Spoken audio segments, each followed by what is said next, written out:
I say to all of you, as librarians in America, you are the last bulwark against censorship. And again, not just corporate censorship. That part is easy. Self-censorship. Resist it.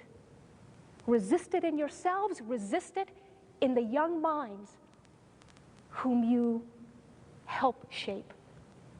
Because you just never know when a simple question and a minor act of conscience will have the most profound and positive implications for the community, the culture, the country, and the universal values you love. May God bless you all, because if she doesn't, I'll be damned. Thank you very much.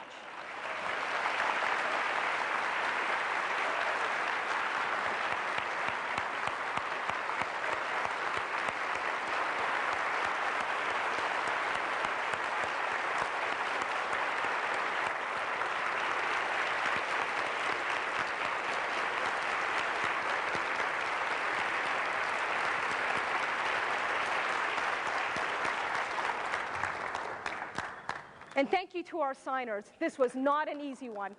Thank you very much. Now, I'm actually going to moderate the Q&A session. I'm going to ask, Talia, could you tell me how much time we have for it? We have about a half hour, and I will quickly tell you that I'm going to shave about 5 minutes off of that half hour because I have a surprise for all of you in the last 5 minutes of our Q&A. For now, what I need you to do is come up to the microphone in order to ask your question. And just 2 quick ground rules. Please, 1 question per person so we can get as many of them in as possible. And second, feel free to make a statement rather than ask a question. I'm not sensitive about those things, but in that case, 60 seconds or fewer. Please. It's a question. In your writing and in your quest for information about your faith, were there any Muslim feminist women writers that you would recommend to us that we might want to include in collections? The question is, in your own search for information about Islam, did you come across any Muslim feminist writers whom you would recommend to us?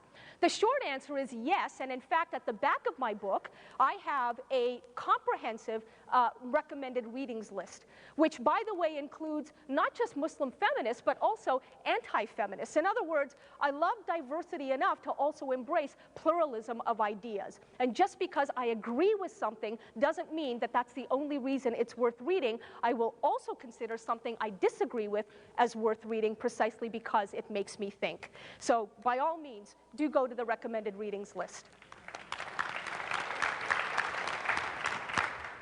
First of all, I'd like to acknowledge you for what you do and the courage you have. And I hope that you always stand up for truth, even in all sorts of ignorance. I am a Muslim woman. I'm Iranian. And I just wanted to, you said something about stoning, which is true. It's happened. And in the past few years, it has been stopped, not because, and not as a credit to the Iranian government, but because of women activists and also the human rights, international human rights. The other thing that I wanted to suggest is that there is a Muslim nation, but all Muslims are not the same. I mean, we have different cultures, and we come from different traditions. And I think that has to be addressed. I also want to say, you said something about individual responsibility. I wanted to say that Iranian women are dearly paying for being individually responsible. There are lots of students, journalists, and scientists and lawyers in jail these days because they are not standing for what the Iranian government is trying to impose on them. And that was. Well, and thank you for pointing that out. I have 2 points to make just in response to yours. One is, I love the fact that you raised the struggle of ordinary Iranians against the tyranny of their own government. And one of the things that I would appeal to the librarians of America to do as freedom lovers and as freedom fighters is find ways of telling the stories of these ordinary Iranians who are struggling for democracy in their own society. The struggle exists. It is a vibrant struggle, and it is precisely because we enjoy the privilege of a relatively open society here that we can spread the news about, their struggle as well, which is something that our media certainly are not doing nearly as well as they should be. But let's not vest too much hope in the media, as we all know. Let's vest hope in ourselves as people who on other fronts can spread the point about freedom of information. The other thing I quickly wanted to say is that you mentioned right off the top of your intervention that stonings have stopped. And for the most part, very recently that's true, but unfortunately it is not yet fully true. And here's how I know this.